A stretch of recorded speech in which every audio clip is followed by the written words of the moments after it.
I love museums, I love dogs, I love martial arts. Apparently I have a stigmata fetish because I'm always chopping off a figure, stabbing a hand. I've got weird fetishes for car hits and stairs. Obviously I'm an architecture super freak. I have an issue with spaghetti westerns. Samurai films, I love One Car Why, I love color. I believe the purpose of life is art. I believe that things should always be pretty. I believe that, yeah, I believe love is the greatest thing ever. I believe that fate and consequence are realities. I believe that everything's a tragedy on a long enough timeline. Like I'm a little bit of a realist, but at the same time a romantic. So like that's all me up there.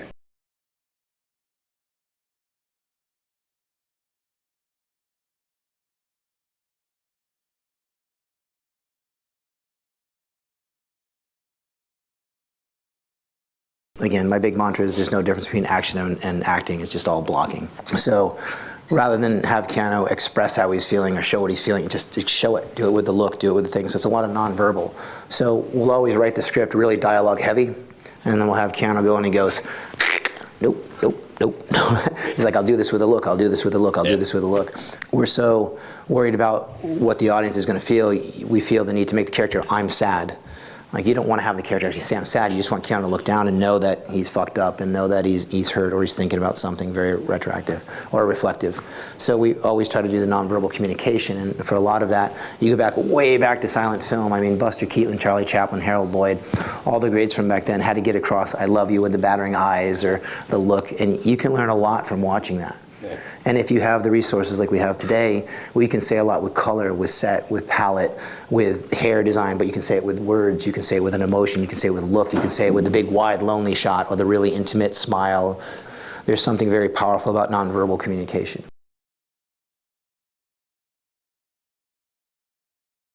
Lance was the first one we went to, I think, when we opened shop. And we took Lance to lunch and we're like, okay. So he's like, let me get this straight. You want me to be Sharon, like the mythological guy that watches the river Styx in the underworld. You're trying to make a modern day Lord of the Rings overlapping fantasies in New York with assassins in a hotel that's a sanctuary for that. And this guy's gonna come from here after killing all these people and he's gonna, like he just took a moment, took his glasses off, went back up and go, okay, again, that's great, I'm in. So what if I have an African accent and I do like, and we're like, oh, this directing thing's not that bad. This is gonna be great. That was the only time that happened. Right. But Lance got it immediately and he was just like, you know, because on The Wire, he's very energetic. He's like running the room.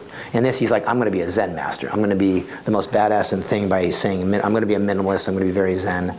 I mean, Lance literally took all of like 4 seconds to create the character that you see in front of you now. Keanu's got this great thing, you know, he's such a likable guy. They're always asking him, are you a lover? Are you a fighter? Because he's such a nice guy. Keanu's always got the great one-line answers back too.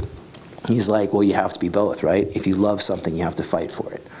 Best answer he's ever given. That's the best answer, yeah. I mean, if you're a lover, you have to, by nature, be a fighter. If you love your ideas, you love your vision, you love what you do, you have to fight. So when you get there, I got to get 300 people on board with my vision. Directing is a lot about communicating and how to inspire and how to get your ideas across. If I can't communicate, you know, I can be the asshole director going, you don't understand my vision, but that's not going to help me achieve my vision. I have to figure out, and some people are verbal, some people are visual. I have to do whatever it takes to get my ideas into your head so I can use your skills to come out with that.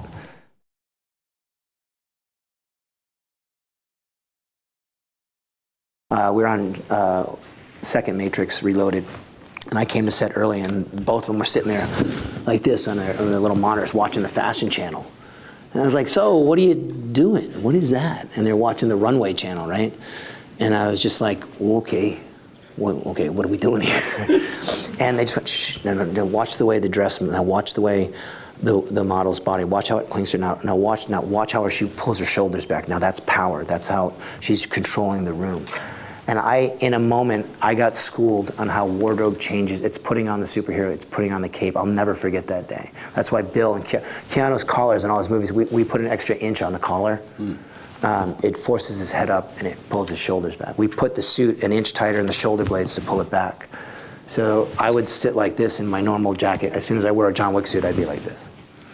It's about power, how a woman moves with a long dress, a short dress, a collar, an open chest, an open back. Schooled me in about 20 minutes about how important it is, and I'll never forget that lesson, because that line in the movie, how you do anything is how you do everything, is literally right from their lips. I've been to the Met in New York 1,000 times to see like the Nutcracker, Swan Lake, whatever. How many times have you seen a ballerina fall? In 35 years, I've seen one incident. And those are hour-and-a-half shows. You know how many moves they must have to do, like a lead? I mean, not even, you might as well not even count. It's just an hour-and-a-half performance, right? You know what the average stunt guy knows in Hollywood? About 5 moves. That's asking a lot out of the stunt community. How many moves do you see before a cut? 3, 5-ish. Then you go to Hong Kong cinema and you watch Jackie or Jet do 50. Okay, so what the fuck? Like, we train like dancers. Like, if you can be, any of you can do the splits or the flip, that's great, awesome. If you can't remember 5 moves, you're not much good to me. So the first thing we teach cast members is not just to move, but how to remember. We teach them dance. It just looks like martial arts. So once I get your memory going, I can do extended shots. Keanu has a great memory. He's been trained to pivot both sides. He's ambidextrous. He's been trained to change. He's been trained like a dancer. Literally, if you go to a ballet school and look at the drills they do and the drills we do, they are identical. So again, our guys can do a live show, and that's the way we practice it.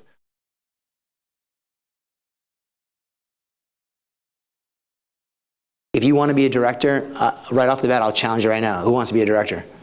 All right, let me see the movie you shot last week on your iPhone. If you haven't shot a 90-minute movie yet, you're fucking out of your mind. You're wasting your lives. I'm not shitting you. What's your excuse? Money? You don't need. You need 3 friends and an iPhone and an apartment. Like, what are you doing? Go shoot something, man. Because I'm sure your coffee shop theories are fantastic. I'd rather see what you shot. You know, that's the truth. Like, I don't know what the fuck you're doing if you got that iPhone. You see the 4 movies that I did.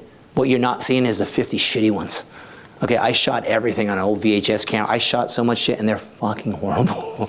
You should see my first 20 fight scenes. Like, it's like 2 guys swinging at each other. Like, you know, it was only through repetition and through learning that. So, again, there's a stack of papers, your script.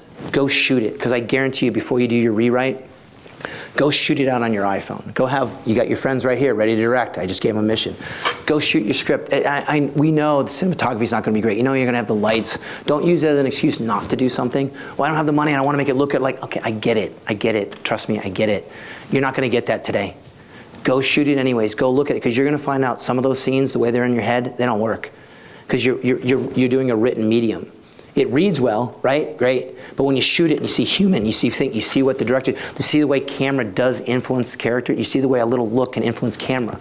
You're gonna see the way lighting changes you're gonna learn so much shit just shooting it yourself or shooting it with your friends here, that you go back and you rewrite that draft, I promise you, your scenes are gonna get better. Because now you're working in a visual medium and a written medium instead of just a written medium. The Wachowskis are a great example. They were writers first, and they went out and storyboard. Somehow they got Warner Bros. To give them $1 million to storyboard the entire film. Whoa. And they went back, they looked at it and went, ooh, this is really cool looking, but ooh, these scenes don't work.